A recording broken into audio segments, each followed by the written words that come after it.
오늘은 두 번째 내용으로 수승화강과 산풍해인에 대해서 말씀드리려고 합니다.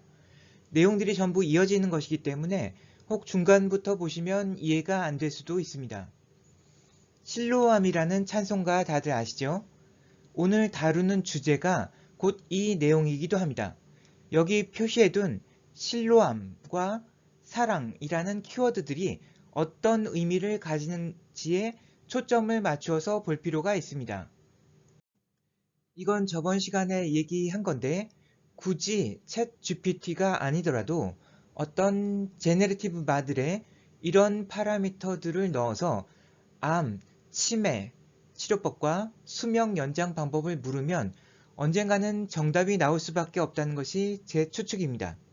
여기서 제일 중요한 것은 문항팔계인데 그것이 생명의 창조 원리이기 때문입니다. 장자 소유유편은 문항팔계의 종지라고 볼 수 있고 격암유록 말중운편은 문항팔계의 디테일을 설명하고 있으며 TCA 사이클은 문항팔계가 원자 차원에서 적용된 예로서 문항팔계의 원리와 변화를 다른 차원으로 확장해서 적용하는 데 있어서 중요한 지도 역할을 해줄 수 있다고 생각됩니다. 인생은 고기서 고기다 라는 말이 있는데 생명현상은 물에서 물입니다. 물이 탄수화물이 되는 건 광합성이고 반대 과정은 호흡인데 이것이 곧 문항팔계의 핵심으로 결국 물의 순환일 뿐입니다.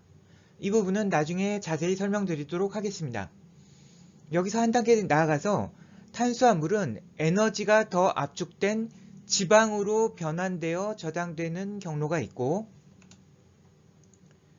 또한 탄수화물은 발효 과정을 통해서 알코올 같은 것이 될 수도 있습니다.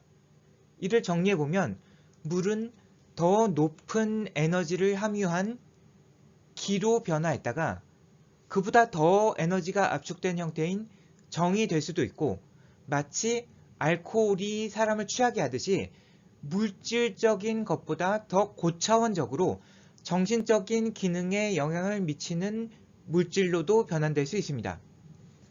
지질의 일종인 스테롤에서 세로토닌, 도파민 등의 신경 전달 물질과 스테로이드 호르몬 같은 각종 호르몬들이 합성되는 것이 정에서 신으로 변환되는 예로 볼 수 있을 것입니다.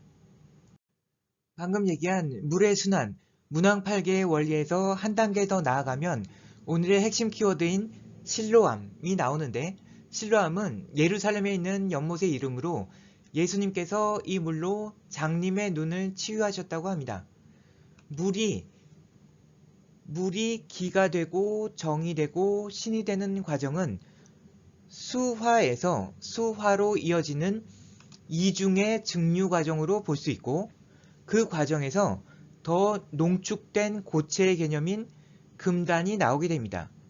이 이중 증류 과정의 결과물이 생성되는 곳을 격암유록에서는 석정, 천정이라는 용어로 얘기했는데 이것이 바로 영적인 맹인의 눈을 뜨게 하는 실로암 연못인 것입니다.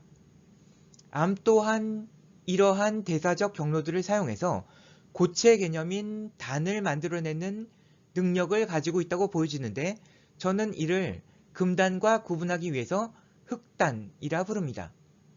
금단을 만들 수 있게 되면 암이 사용하는 대사적 경로들을 경쟁적으로 저해할 수 있게 되므로 암을 치료할 수 있을 것이고 환정 보내를 통해서 치매를 치료할 수 있을 것이고 금액 환단을 통해서 수명을 연장시킬 수 있을 것입니다.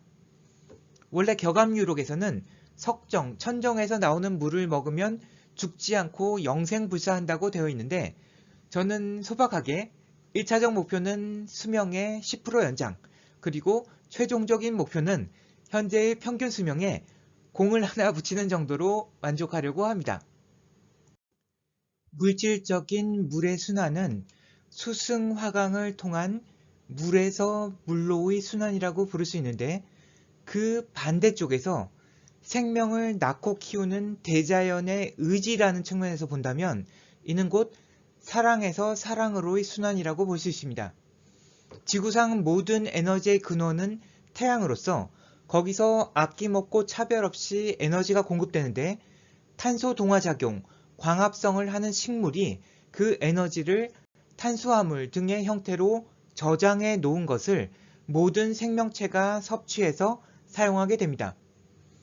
태양도 나만을 생각하는 이기적인 마음이 아니고 식물도 나만을 생각하는 이기적인 마음이 아니기 때문에 가능한 것으로서 우리는 이러한 차별 없고 이기적이지 않은 마음을 사랑이라 할 수 있는 것이며 격암유록에서는 이러한 화강, 수승의 과정을 화우로 삼풍해인이라고 했습니다. 결국 문왕팔계의 물질적인 측면은 물의 순환, 수승화강이고 문왕팔계의 정신적, 영적, 의지적 측면은 화우로 삼풍해인, 즉 사랑의 순환인 것입니다. 오늘 말씀드린 내용은 실로암과 사랑이 문왕팔계의 이제까지 잘 알려지지 않은 숨겨진 하지만 너무나 핵심적인 디테일이라는 것이고 이는 앞으로 전개될 내용들을 이해하기 위해서 너무나 핵심적인 열쇠라 하지 않을 수 없습니다.